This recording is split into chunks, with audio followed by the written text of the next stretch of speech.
সব হারিয়ে শরণার্থী শিবিরে আশ্রয়, সেখানে ভালো নেই ঘরছাড়ারা। একের পর এক বিস্ফোরক অভিযোগ, হতভাগ্যদের অভিযোগ জাতীয় মানবাধিকার কমিশনের প্রতিনিধিদের সঙ্গে কথা পর্যন্ত বলতে দেওয়া হয়নি। ক্ষোভে ফুঁসছে পাল্লালপুরের শরণার্থীরা।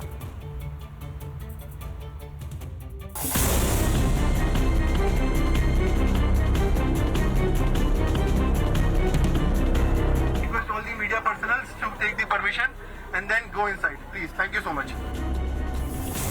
কিসের এত গোপনীয়তা? কি লুকাতে চাইছে মমতার পুলিশ? নিজের দেশ, নিজের রাজ্যের বাসিন্দাদের সঙ্গেও কথা বলতে কেন অনুমতি লাগবে? এর আগেও সংবাদ মাধ্যমকে শরণার্থী শিবিরে ঢুকতে বাধা দেয় পুলিশ। গতকাল পর্যন্ত যেখানে ঢোকা যাচ্ছিল সেখানে আজ কি এমন হলো যার জন্য রাতারাতি গেট বন্ধ হয়ে গেল? আপনি কথা বলুন না আমাদের সাথে। রাতারাতি কি হয়ে গেল?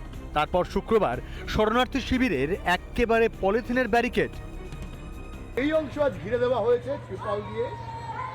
অনেকেই যেটা মনে করছেন ভিতরে কি হচ্ছে বাইরে যাতে সংবাদ মাধ্যম রিপাবলিক বাংলা দেখাতে না পারে, সেই কারণেই রাজ্যের পুলিশ, রাজ্যের প্রশাসনের হঠাৎ করে এই সুপার অ্যাক্টিভ মোড। এই পলিথিন দিয়ে ঘিরে দিল কবে?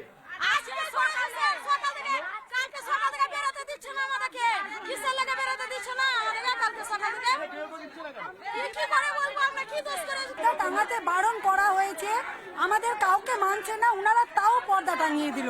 এটার মানে কি? ইনারা আমাদের মনে হচ্ছে কোনো ফোন দিয়ে আসছে।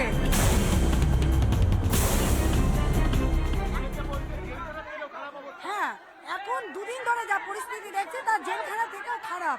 খাবার দাবারের কোনো ভালো কিছু দিচ্ছেন না, না ঠিক মতো পাচ্ছি না। এর থেকেও চাঞ্চল্যকর অভিযোগ করেছেন শরণার্থীরা। শুক্রবার ক্যাম্পে যান জাতীয় মানবাধিকার কমিশনের প্রতিনিধিরা। তাদের সঙ্গে নাকি দেখাই করতে দেওয়া হয়নি ঘরছাড়াদের। ভালো নাই, খুব খারাপ। কেউ যদি আসছে তো আমাদের সাথে দেখা করতে দিচ্ছে না।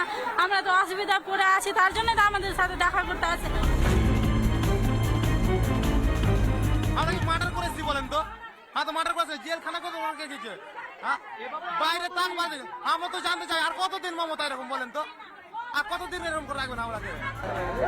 এক সময় ক্যাম্পের চার ধারের ত্রিপলও ছিঁড়ে ফেলেন ঘরছাড়ারা। পুলিশের বিরুদ্ধে বিক্ষোভ দেখান তারা। এই ক্ষোভের আঁচ কি টের পাচ্ছেন মাননীয়া? আওয়াজ পৌঁছাচ্ছে নবান্ন পর্যন্ত। মেরাদালির সঙ্গে ভাস্কর বসু, রিপাবলিক বাংলা, মালদা। নানা ধরনের কন্টেন্ট দেখার জন্য লাইক করুন, শেয়ার করুন আমাদের ফেসবুক পেজ, সাবস্ক্রাইব করুন আমাদের ইউটিউব চ্যানেল। পাশাপাশি অন্যান্য ব্রেকিং নিউজের জন্য অবশ্যই চোখ রাখুন রিপাবলিক বাংলায়।